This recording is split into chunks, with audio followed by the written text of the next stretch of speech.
Questioning whether to pay off your mortgage early is the right instinct. But what you were taught about this decision by your advisors, your parents, the financial system, it was built for a world that just no longer exists. The rules of money changed, but most homeowners, they just haven't seen that yet. Now, the cost of getting this wrong, it's not a few $1,000s. It's the difference between eliminating a payment and building wealth that outlasts you. So in this video, I'm gonna break down the 3 reasons people pay off early: security, cash flow, and equity. I'm gonna run them through actual math on each one, and we're gonna see that what you may think you're doing isn't what you're achieving. All right, so let's go. All right, so I often say that the quality of your life comes down to the questions that you ask. And most people, they just ask pretty terrible questions. And when it comes to should you pay off your home early, the question most people are asking is, it's the wrong question. Should I pay off my mortgage early?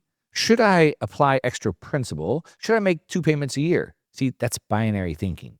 It's yes or no. It's on or off. And binary thinking will keep you exactly where you are. So the right question isn't, should I pay it off? The right question is, why would I want to?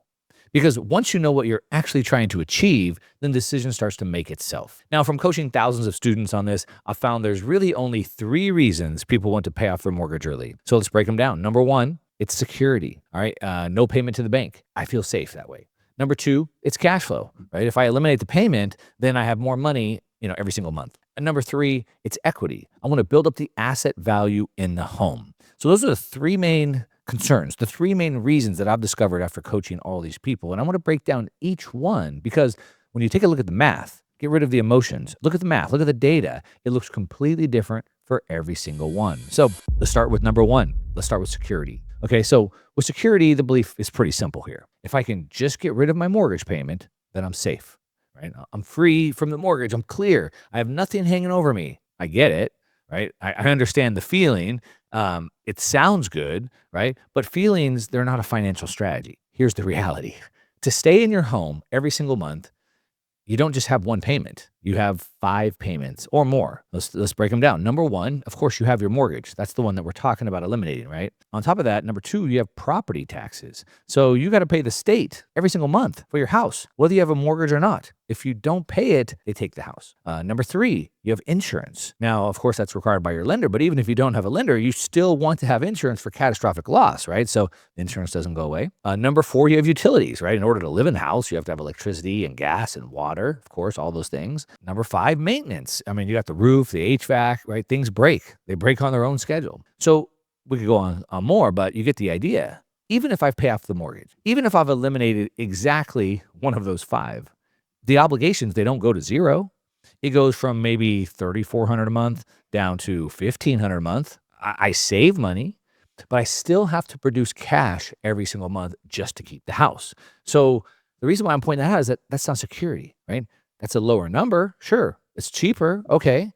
Real security, though, is income that exceeds your total cost of living. Eliminating 1 payment, it doesn't give you that.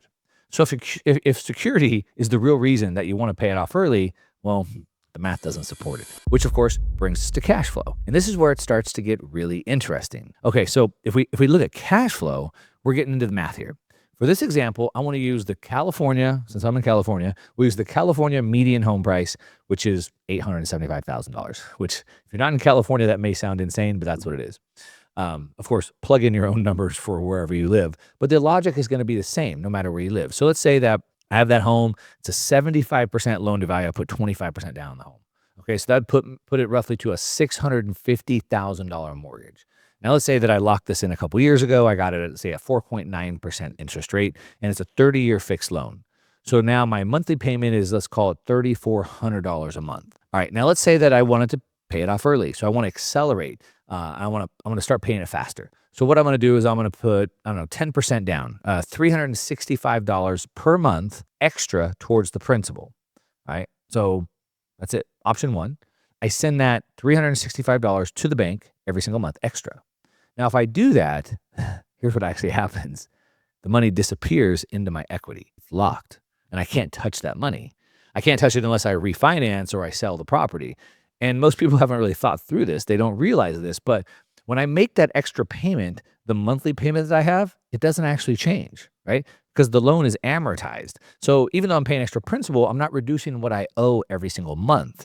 Yes, I am shortening the timeline, but the payment still stays at 3,400. So that 365 that I'm putting in there is now frozen.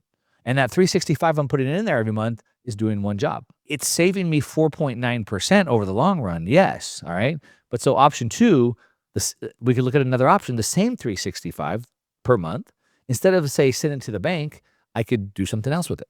I could choose to put it to work somewhere else instead. Like, I'll give it a couple options. Like, for example, I could put it just into the S&P 500. The long run average is around 7% on that. It's doing better in the last 5 years. It probably will continue to do better than 7%, but the long run average is 7%. And just at 7%, I'm already beating my mortgage rate of 4.9. So now the same dollar is now compounding faster. Let's go further. Some other options I like is Strike, STRK. It's a Series A preferred stock from MicroStrategy or Strategy. It's a stated 8% yield. Currently, it's much higher than that. It's a contractual coupon. They have to pay you this. It's backed by the largest corporate Bitcoin treasury in the world. You can buy it from any brokerage account right now. And the best part, it's convertible to MicroStrategy stock. So when the price of the stock goes up, which it will, well, not financial advice, I expect it to go up a lot from here, it converts into it. So not only do I get the yield, guaranteed 8, right now it's probably about 10 or 11%, plus I get the upside convexity of the conversion into MicroStrategy stock. And it gets even better because the yield that they're paying me is not income. The yield they're paying me is what's called a return on capital, which means it's tax deferred. So I'm not just getting back to 8 or 10%. It's probably more like 14, 15%, depending on what your tax rate is. So back to my option. So I could put it in my mortgage and save 4.9% a year, or I could earn 10, 12, 14% and have the upside. Okay, now let's run this forward a little bit.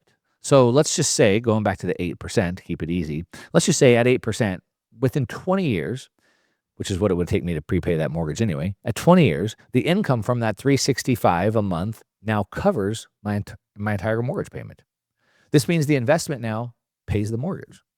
Wasn't this my goal in the first place, to get my mortgage payment taken care of? So I achieved the same thing, except for now I have an investment.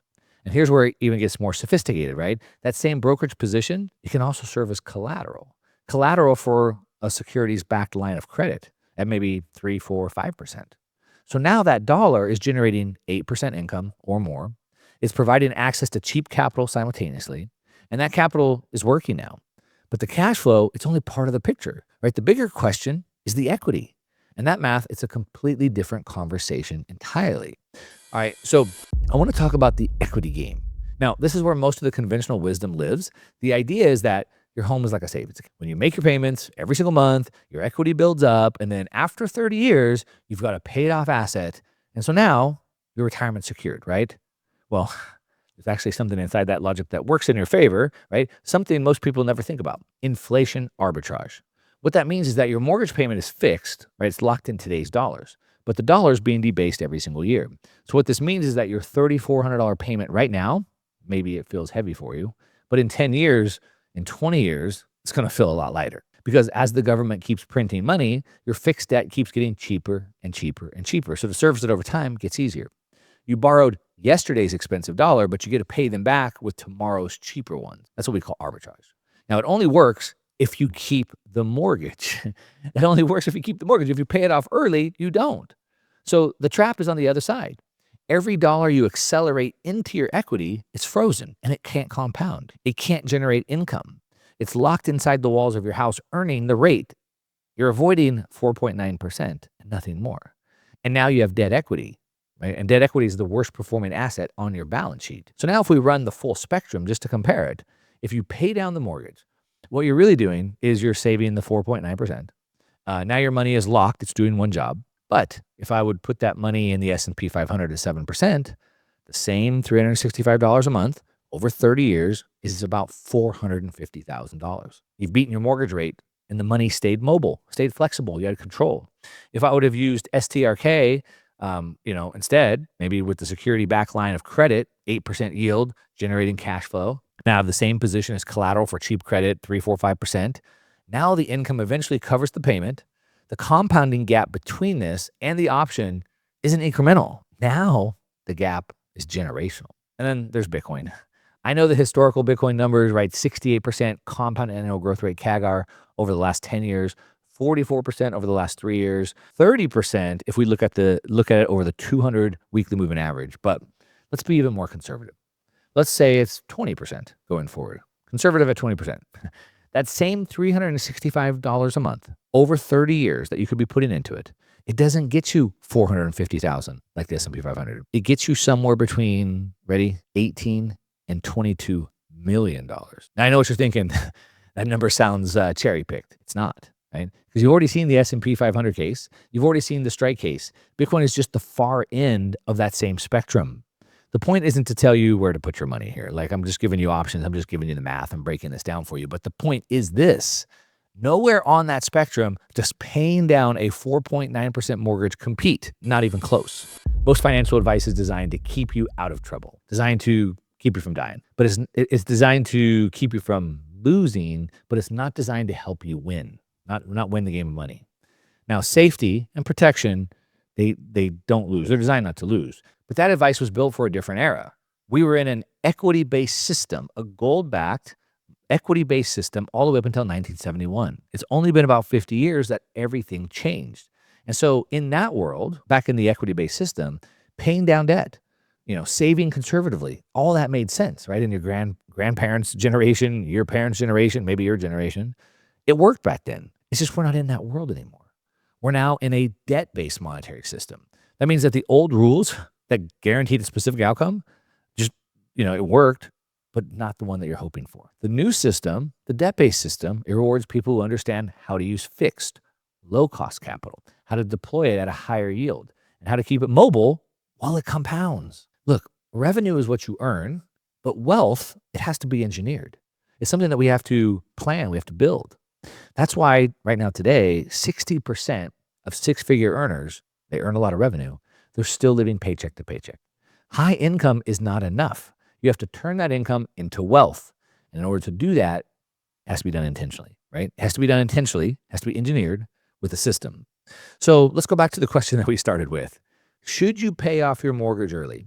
It's up to you to decide, right? Nobody knows what you're trying to achieve. But if now that you've seen the security argument, it doesn't hold. Now that you've seen the cash flow math, deployment beats pay down every time. And now that you've seen the full equity spectrum from 4.9% all the way to the end, to the Bitcoin end. And so the question was never, should I pay it off? It's, what am I actually trying to achieve? It's a different question. And once you know that, the answer to what you're trying to achieve, then the question is, how do I get more of that? How do I get more of that faster with the capital that I already have? You see, that's the engineer's mindset. That's exactly what we build inside the wealth operating system. How to stack these instruments, how to layer the leverage, how to get your capital doing multiple jobs simultaneously. Now, if you want to check that out, I'll put a link to that down below. If you want to know the 5-year Bitcoin retirement plan, you should probably go watch this video right here, and I'll see you over there. As I always say, to your success, I'm out.